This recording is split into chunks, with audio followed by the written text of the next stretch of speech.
इसलिए इसके सामने बोलने में कोई फायदा नहीं। जहां कौवे बेड़े हो जाए वहां बताओ कोयल की आवाज कौन सुनेगी? वहां कोयल की आवाज का फायदा ही क्या है? इस प्रकार जब वो रुक्मी बोलने लग गया, दीवान साहब को बड़ा खेद हुआ। दीवान ने सोचा भी, राजा ने तो अपनी इस प्रकार की चिंतन के लिए सबको याद किया, तो बोलो भाई रुक्मिणी की सगाई संबंध कहां किया जाए? इन्होंने तो सलाह ली तो जिसमें सारा वातावरण ही दुष्ट हो गया। इसलिए फिर दीवान ने सारी बात को समेटते हुए दीवान ने कहा कि देखो कंवर साहब, अभी तक तो कोई उसका संबंध तो हमने किया नहीं है, रुक्मिणी कहां जाए कोई चिंतन हमने नहीं किया है, ये तो हमारी बात हो रही है, अभी तो हम सोच रहे हैं। तो पिताजी ने तो अपनी राय दे दी, अब आपकी राय क्या है? आप भी सुना दो, आपने अपनी बहन के लिए क्या सोचा है, तो आपकी राय भी हम सुन लेंगे, अगर जो अच्छी होगी तो वो भी हम मान सकते हैं।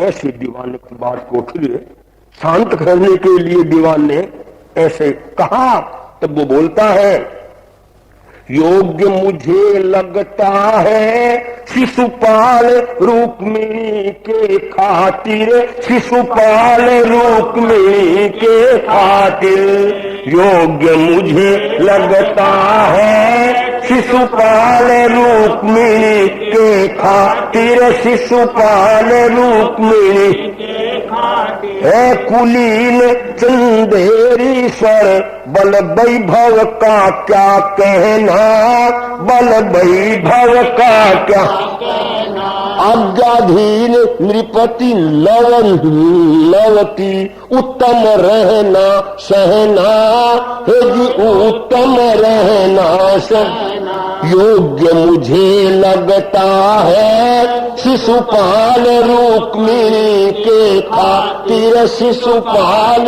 रुक्मिणी के खातिर। अब इसने रुक्मिणी ने अपनी राय दे दी, योग्य मुझे लगता है शिशुपाल रुक्मिणी के खातिर, है कुलीन चंदेरीश्वर, बल वैभव का क्या कहना, आज्ञाधीन नृपति नवती, उत्तम रहना सेना। बोला मेरी राय साफ ये है कि मेरी बहन के लिए योग्य जरा कौन? शिशुपाल, शिशुपाल मुझे योग्य लगता है। अरे वो क्या है?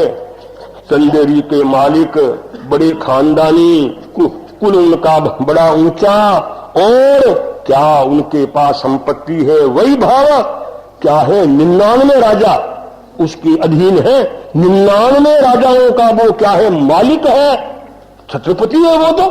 बड़ा उसका उत्तम रहन सहन सब बातें शिशुपाल की बहुत ऊंची है।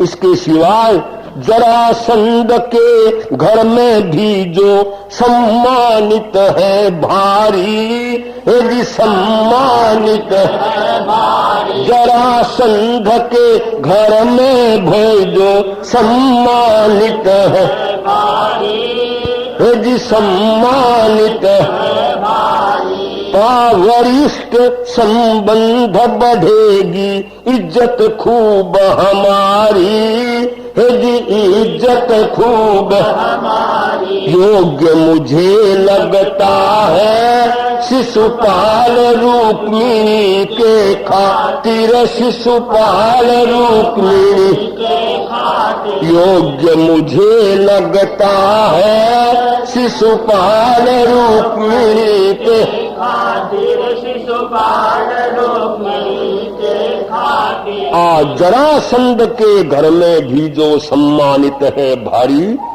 वरिष्ठ संबंध बढ़ेगी इज्जत खूब हमारी। शिशुपाल का क्या है, जरासंध के घर में भी उसका बड़ा सम्मान है, बड़ी उसकी इज्जत है। और जरासंध जो था वो उस जमाने का बहुत ऊंचे में ऊंचा राजा है, 3 खंड का स्वामी कहते हैं ना, वो है वो तो। इसलिए उसके घर में उसकी बड़ी इज्जत, तो शिशुपाल के साथ में संबंध होने से हमारी भी शान बढ़ जाएगी, हमारी भी इज्जत बड़ी ऊंची उड़ जाएगी। इस प्रकार जब उसने रुक्मिणी ने अपनी राय दी, अब किसकी राय महत्वपूर्ण रह गई? माँ की। अब माँ किधर बोलती है, मूल बात तो ये है नहीं ना, पिता की राय अलग है, बेटे की राय अलग। अब माँ क्या बोले? अब देखो माँ कहती है, ए सिखावती माता को भी यह पुत्र कथन मन भाया, यह पुत्र कथन मन भाया। सिखावती माता को भी यह पुत्र कथन मन भाया, यह पुत्र कथन मन भाया। है अनुरूप रुक्मिणी के, हाँ रानी ने फरमाया, हाँ रानी ने फरमाया। योग्य मुझे लगता है शिशुपाल रुक्मिणी के खातिर, शिशुपाल रुक्मिणी के खातिर। योग्य मुझे लगता है शिशुपाल रुक्मिणी के खातिर, शिशुपाल रुक्मिणी। सुखावती माता को भी ये पुत्र कथन मन भाया, है अनुरूप रुक्मिणी के वे रानी ने फरमाया। अम्मा ने क्या किया कि अपने बेटे की राय में राय मिला दी। कहा हाँ मेरा बेटा ठीक कहता है, रुक्मिणी कहता है वो बिल्कुल ठीक है, और मेरी बेटी के लायक शिशुपाल ही है। संसार में कहावत है कि मूल से ब्याज प्यारा है। जब तक स्त्री के कोई बाल बच्चा नहीं होता ना, तब तो उसका अपना पति बड़ा अच्छा लगता है, लेकिन बाल बच्चे हो जाए तो फिर अपना जो पति होता है वो हो जाता है गौण। बेटे की बात को बोल रहा कि मेरा बेटा क्या बोलता है, बेटे तो ध्यान अपनी माँ को भी देना होता है। इसलिए माँ ने क्या किया कि रुक्मिणी के हाँ में हाँ मिला दी। रुक्मिणी खूब हुआ हर्षित सहमति माता की पाकर, सहमति माता की पाकर। रुक्मिणी खूब हुआ हर्षित सहमति माता की पाकर, सहमति माता की पाकर। मंत्री और नृपति चुप बैठे कुछ मन में पछता कर, हे जी कुछ मन में पछता कर। योग्य मुझे लगता है शिशुपाल रुक्मिणी के खातिर, शिशुपाल रुक्मिणी के खातिर। और रुक्मिणी खूब हुआ हर्षित सहमति माता की पाकर, मंत्री और नृपति चुप बैठे कुछ मन में पछता कर। जब वो माँ बेटे की राय एक हो गई तो रुक्मिणी देखा हाँ अब मेरा काम बन जाएगा। बस अब हमारी वोटिंग जो ऊंची हो गई ना, वोटिंग का जमाना आज हो रहा है, तो बोला हमारी राय है वो ऊंची रहे, हो गई। दीवान की तो राय का क्या महत्व है, वो तो घर में तीन ही आदमी की बात खास होती है। इसलिए रुक्मिणी बड़ा होगा ठीक है अब मेरा काम बन ही जाएगा। इधर दीवान और राजा साहब क्या रह गई, चुप रह गए। बोला बोलने में कोई फायदा नहीं है। रानी कैसी बिना समझ की सुत की पक करती है, अथवा स्वार्थ भावना नर की नैतिकता हरती। हृदय देखो मेरी महारानी, उसमें इतना भी चिंतन नहीं ज्ञान नहीं कि मैंने क्या कहा, मेरी बात को गौण बनाकर और बेटे की राय में राय मिलाना इस रानी की बड़ी बेसमझी है। पर संसार में स्वार्थ ऐसा है कि स्वार्थ भावना जहां दिखाई देती है वहां आदमी की नैतिकता टिकती नहीं है। इसलिए संतों ने ज्ञानियों ने कहा है कि स्वार्थ है वो महापाप है। स्वार्थी आदमी के कोई नियम धर्म होता ही नहीं, जहां वो उल्लू सीधा देखता है वही हाँ में हाँ मिला देता है। इसलिए ये जो कुछ हो रहा है, अगर विरोध करेंगे तो होगा गृह कलह भयंकर, होगा गृह कलह भयंकर। जो कुछ होना होने दो बस भावी पर ही निर्भर, जी भावी पर ही निर्भर। योग्य मुझे लगता है शिशुपाल रुक्मिणी के खातिर, शिशुपाल रुक्मिणी के खातिर। अगर विरोध करेंगे तो होगा गृह कलह भयंकर। जो कुछ होना जो कुछ होता होने दो बस भावी पर ही निर्भर। राजा ने सोचा अगर मैं इस वक्त में बोलूंगा नहीं ऐसा नहीं हो सकता, तो फिर क्या होगा कि हमारे घर में झगड़ा मच जाएगा। अभी तो ब्याह की बात तो रही, आगे पहले ही हमारे घर में संघर्ष हो जाएगा। राजा बड़े समझदार थे। राजा ने कहा भी जो कुछ होना है वो होना है, किसी के हाथ में तो है नहीं, जो उसकी कन्या के भाग में लिखा है वही होना, इसलिए घर में झगड़ा नहीं होना चाहिए। हमारे शास्त्र में भगवान महावीर कहते हैं कि 3 बातें भगवान महावीर ने कही कि 3 प्रकार के आत्म रक्षक होते हैं।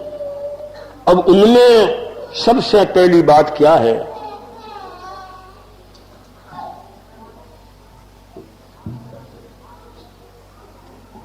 सबसे पहली वस्तु यह है कि कोई अनुचित काम हो रहा है, अन्याय हो रहा है, हिंसा हो रही है, क्रूरता हो रही है,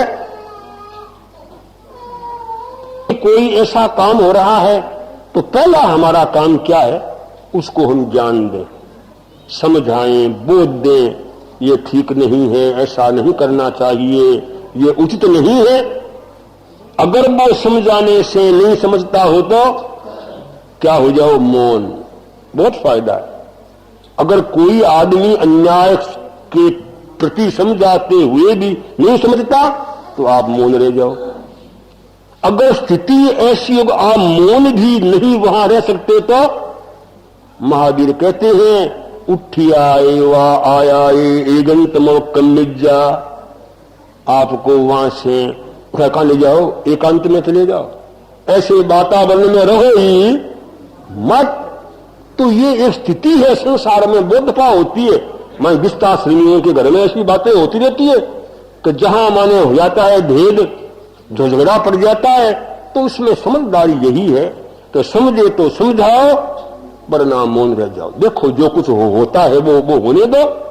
इस प्रकार आने का भी ठीक है, अभी ये बात कुछ बोलने में फायदा नहीं है। जी चाहे वैसा करो, जी चाहे वैसा करो, तुम पर ही सब भार, वह तुम पर ही सब भार। जो मेरी सुनते नहीं, जो मेरी सुनते नहीं, क्या मुझको दरकार, क्या मुझको दरकार। जी चाहे ऐसा करो, तुम पर ही सब भार, जो मेरी सुनते नहीं, क्या मुझको दरकार। राजा ने इतना ही कहा, अच्छा भाई देखो भाई, इसकी रुक्मिणी की मार तू उसका भाई, तुम्हारी दोनों की राय अगर एक हो गई तो जो तुमको अच्छा लगे वही तुम काम करो। अब मैं इस काम में हस्ताक्षेप बिल्कुल ही नहीं करूंगा, सारी तुम्हारी जिम्मेवारी, सारा भार तुम लोगों के ऊपर ही बस। तो इसलिए यो कह के निप उठ चले, यो कह के निप उठ चले, पुत्र बना सोल्लास, वाह वाह पुत्र बना सोल्लास। गुप चुप माँ के सामने, गुप चुप माँ के सामने, करता बचन प्रकाश, करता बचन प्रकाश। यो कहकर राजा साहब दीवान जी के साथ में वहां से उठ जाते कि तुम दो सब भार तुम्हारे ऊपर है, सारी जुम्मा तुम्हारे ऊपर, तुम सोच लो। ऐसे कह करके अपने राजा साहब तो उठ जाते हैं। अब राजा के जाने के बाद में रुक्मिणी अपनी मां से कहता है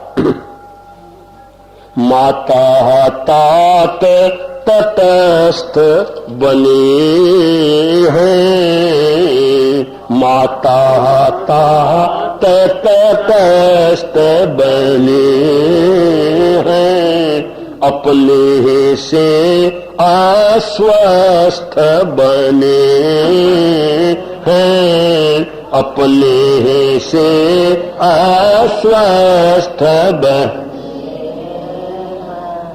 भार सभी अपने पर आया, भार सभी अपने पर आया, कर दिखलाए कार्य कार्य सेवा या कर दिखलाए कार्य सेवा। माता तात तटस्थ बने हैं, अपने से अस्वस्थ बने हैं, आभार सभी अपने पर आया कर दिखलाए कार्य सवाया। बेटे ने कहा माँ पिताजी तो क्या हो गए हैं, माने एक तरफ हो गए। वो बोला कोई माने मैं कुछ भी इसमें हस्ताक्षेप नहीं करता, मुझे कोई लेन देन नहीं है।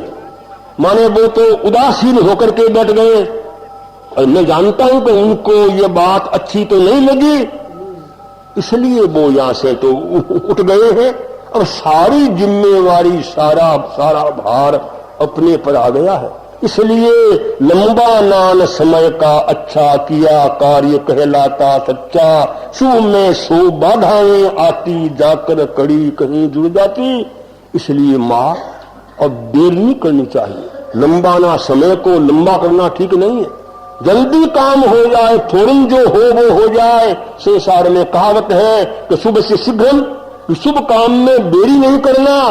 पता नहीं कहां का काम कहां हो जाता है, कहीं की कड़ी कहीं जाकर के जुड़ जाती है। इसलिए क्या करना चाहिए? तो मां ने कहा कि ये करो कि कौन सा दिन ठीक है, रुक्मिणी का ब्याह कब अपन को नक्की करना चाहिए। तो बोला ये काम करो कि जो अपना है ना राज ज्योतिषी, जो क्योंकि उस जमाने में होते ही थे राजाओं के, वहां राज सभा के अंदर उनका स्थान होता था। तो बोला ज्योतिषी जी को बुला के लाओ। नैमित्तिक को बस बुलवाया, नैमित्तिक को बस बुले।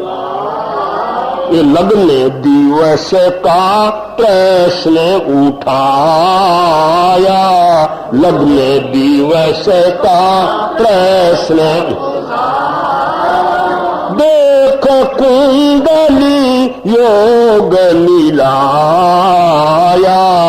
देख कुंडली योग मिला। माघ कृष्ण अष्टमी दिन आया, माघ कृष्ण अष्टमी दिन। नैमित्तिक को बस बुलवाया, लग्न दिवस का प्रश्न उठाया। देख कुंडली योग मिलाया, माघ कृष्ण अष्टमी दिन आया। फौरन उसको जो ज्योतिषी बड़ा भारी ज्ञानी था, बड़ा ज्योतिष का वेत्ता था, अष्टांग माने विद्या को जानने वाला था, उसको नैमित्तिक को बुलाया। और जो थी ना रुक्मिणी की कुंडली वो उसके हाथ में दी और पूछा इस कन्या के ब्याह का योग कब का पड़ता है, कौन सा दिन ठीक है। हम जल्दी ही शादी करना चाहते हैं, तो आपके लिहाज से और कुंडली के ग्रहों के हिसाब से कौन सा दिन सही बैठता है, कब तक इसकी शादी होनी चाहिए। उसने ज्योतिषी ने फौरन कुंडली देखी, देख के वो कहता है कि महाराज माघ बड़ी आठम तपाष्टमी में बहन आपकी, तपाष्टमी में बहन निश्चित ब्याही जाएगी, हानि पाएगी प्रिय पति को वह पर तुम पर आफत आएगी, पाएगी प्रिय पति को वह पर तुम पर आफत आएगी। इच्छा जहां तुम्हारी उससे, इच्छा जहां तुम्हारी काम बाम गति पाएगा, हाँ काम बाम गति पाएगा। ग्रह बल ऐसा कहता है भाई बंधन में आएगा, ग्रह बल ऐसा कहता है भाई बंधन में आए। मनमानी करने वाले, मनमानी करने वाले अभिमानी कर उठाते हैं, अभिमानी कर उठाते हैं। और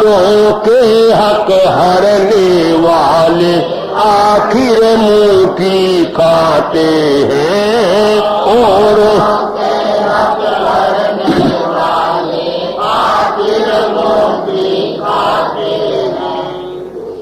अपाष्टमी में बहन आपकी निश्चित ब्याही जाएगी, पाएगी प्रिय पति को वह पर तुम पर आफत आएगी। उसने कहा माघ की 8वीं की रात चूक नहीं सकती, कन्या उस दिन ब्याही तो हो ही जाएगी। लेकिन बेचारा कोई लगता है ज्योतिषी कोई सीधा आदमी होगा, उसने आगे वाली बात और बोल दी, लेकिन आप पर बड़ी आफत आने वाली है। आगे और बोल दिया, इच्छा जहां तुम्हारी उससे काम बाम गति पाएगा। जहां आप अपनी बहन को जाना चाहते हो वो बात नहीं बैठेगी, उससे उल्टा ही कोई सदा होगा, बात उल्टी बैठने वाली है। और ग्रह बल तो ऐसा बोलता है तो जो बहन का ब्याह होगा तो भाई बंधन में होगा, भाई खुला नहीं रहेगा, भाई तो कहीं बंधन में आ जाएगा। इस प्रकार ज्योतिषी ने 2-3 बातें आगे बढ़ी दी। ये सुनते ही रुक्मी तो जानते हो माने उल्टा आदमी था। रुक्मी ने समझा कि हाँ लगता है कि मेरे पिताजी की बात का इसको पता लग गया, ये जबरदस्ती मुझे डराने के लिए ही ये झूठी बोलता है। इसलिए कथन ज्योतिषी का सुन के, कथन ज्योतिषी का सुन के रुक्मी निज मन में कहता है, रुक्मी निज मन में कहता है, मुझे डराने को निश्चित यह तर्फ पिता की बेटा है, मुझे डराने को निश्चित यह तर्फ पिता की है। मतभेद हमारा जो है, मतभेद हमारा जो निसंभवतः इसने जाना हो, संभवतः इसने जाना हो, झूठ मूठ ही कहता होगा, ग्रह बल सिर्फ बहाना हो, झूठ मूठ कहता होगा, ग्रह बल सिर्फ बहाना। मनमानी करने वाले, मनमानी करने वाले, अभिमानी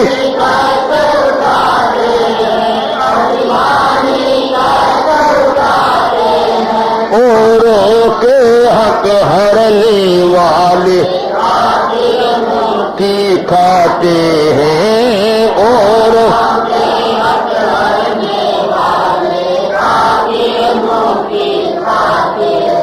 कथन ज्योतिषी का सुनकर रुक्मी निज मन में कहता है, मुझे डराने को निश्चित ये तरफ पिता की बेटा।